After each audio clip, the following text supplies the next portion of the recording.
Assalamualaikum dan salam Malaysia Madani, bersama-sama saya Emran Azmi Rosli dalam Berita Pagi Sabah edisi Selasa 5 November 2024. Satu jawatan kuasa akan ditubuhkan bagi membincangkan kerjasama Gabungan Rakyat Sabah GRS dan Pakatan Harapan PH Plus berhubung pilihan raya negeri Sabah. Pengerusi GRS Datuk Seri Panglima Haji Jinor berkata, jawatan kuasa tersebut akan dipengerusikan Timbalan Presiden Parti Gagasan Rakyat Sabah, Gagasan Rakyat Datuk Seri Panglima Masudi Manjun. Kita tubuhkan satu jawatan kuasa untuk berbincang dengan rakan-rakan parti komponen dalam GRS, termasuklah juga parti yang mendukung kerajaan sekarang ini, iaitu PH Plus. Kita fokuskan kepada perbincangan dengan rakan-rakan kita di dalam kerajaan. Tapi ini tidak bermakna kita menutup pintu kepada parti-parti yang lain yang juga mendukung kerajaan perpaduan ini. Parti komponen GRS terdiri Gagasan Rakyat, Parti Maju Sabah SAPP, Parti Bersatu Sabah PBS, Parti Solidariti Tanah Airku STAR, Pertubuhan Kebangsaan Sabah Bersatu USNO, Parti Harapan Rakyat Sabah PHRS, Parti Liberal Demokratik LDP dan Parti Cinta Sabah PCS. Sementara itu, Datuk Haji Ji yang juga Presiden Gagasan Rakyat memberitahu lebih 6,000 perwakilan dan pemerhati dijangka menghadiri Persidangan Agung Tahunan Parti Gagasan Rakyat Sabah, Gagasan Rakyat 2024. Persidangan berlangsung di Pusat Konvensyen Antarabangsa Sabah SICC Kota Kinabalu bermula 8 hingga 10 November. Persidangan dilaksana sebagai persiapan menghadapi pilihan raya negeri yang akan diadakan selewat-lewatnya Oktober tahun depan. Persidangan ini kita akan membahaskan beberapa usul selain daripada membahas ucapan dasar Presiden. Kita juga akan membahaskan usul mengenai ekonomi, pendidikan. Kita telah juga menetapkan para perwakilan yang akan mengambil bahagian untuk membahaskan usul-usul yang akan dibentangkan di dalam persidangan ini. Datuk Haji Ji ditemui media selepas mempengerusikan Mesyuarat Ahli Majlis Tertinggi Gagasan Rakyat di SICC. Setakat ini, jumlah ahli parti itu seramai 304,817 orang melibatkan 6,977 cawangan di seluruh negeri. Jawatan Kuasa Kemajuan dan Keselamatan Kampung JKKK perlu proaktif menganjurkan pelbagai aktiviti termasuk kursus kemahiran untuk manfaat penduduk.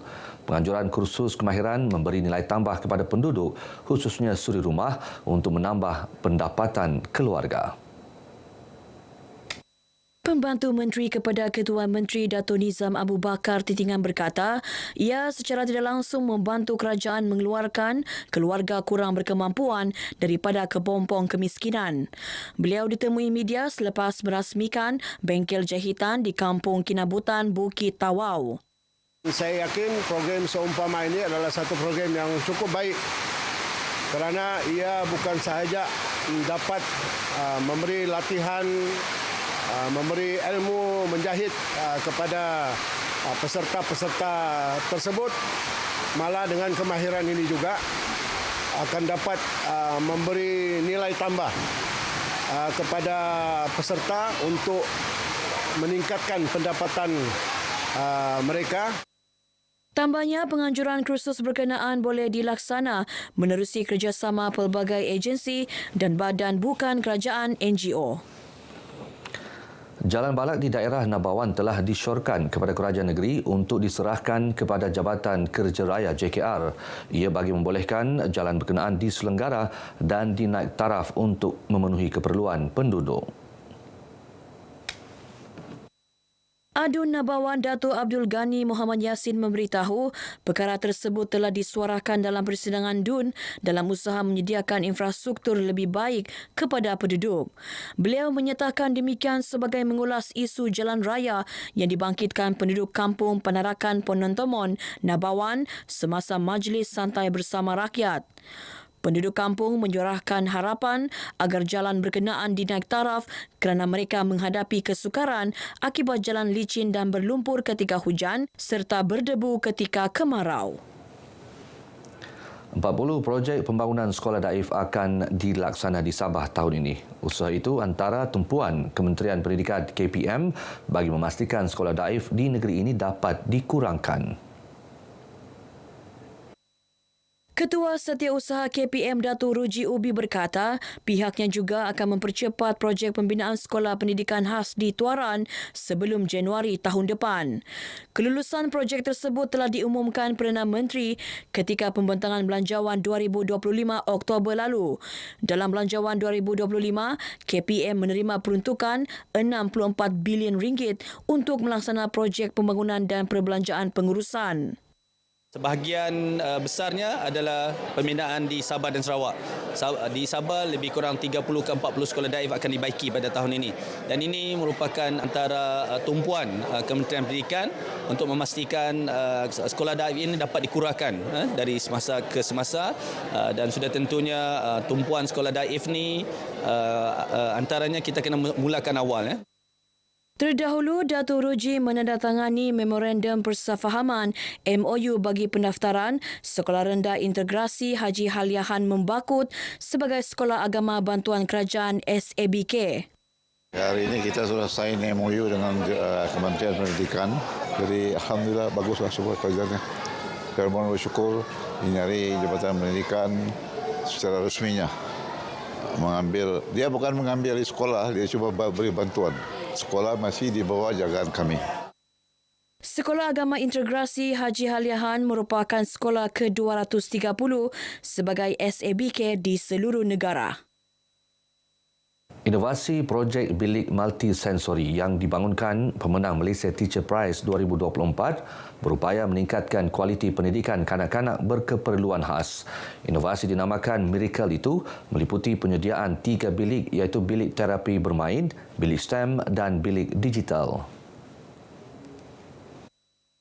Pemenang Malaysia Teacher Prize 2024, Dr. Valerie Willevon Primus yang juga guru pendidikan khas Sekolah Kebangsaan Bingkor berkata, inovasi Miracle ini membantu kanak-kanak pendidikan khas meningkatkan akademik dan tingkah laku harian. Melalui pendekatan Miracles ini, saya telah membangunkan sebuah bilik multisensori daripada sebuah bangunan guru lama kepada sebuah bilik multisensori yang dipenuhi oleh 3 ruang bilik, iaitu bilik STEM dan juga digital, bilik terapi bermain dan juga bilik New Zealand. Impak daripada pembinaan dan juga pendekatan Miracles ini, 10 orang murid saya daripada kategori autism, daripada masalah pertuturan kepada murid yang boleh membaca. Dr. Valerie menerima hadiah wang tunai RM50,000, trofi dan sijil penghargaan atas kemenangan tersebut. Kementerian Belia dan Sukan KBS perlu mempergiat lebih banyak program kesukanan dalam mengetengahkan bakat baharu. Belanjawan 2025 yang memperuntukkan RM230 juta perlu dimanfaatkan untuk pembangunan sukan negara. Ini termasuklah memperkasa ekosistem e-sukan meliputi pembangunan bakat serta naik taraf arena e-sukan.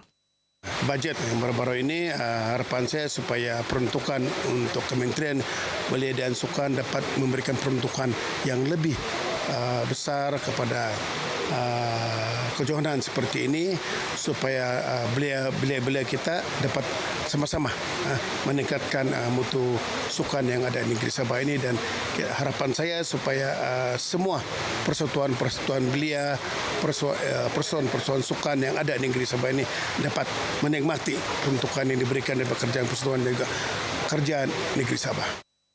Datuk Robert yang juga pembantu Menteri Kerja Raya ditemui RTM selepas merasmikan kejohanan Keningau Premier League musim 2024-2025. Ketika berucap, katanya kejohanan ini merupakan langkah proaktif dalam memberi peluang kepada pasukan dan jurulatih untuk mengasah bakat sekaligus dapat bersaing di peringkat lebih tinggi. Penganjurannya juga dapat menyemarakkan lagi semangat persaingan dan memperkukuh pembangunan bakat pemain khususnya di pedalaman. Baik saudara, paparan itu mengakhiri Berita Pagi Sabah kali ini. Menyusul selepas ini, Berita Pagi Sarawak. Dari sungai hingga segara, Palestin pasti merdeka.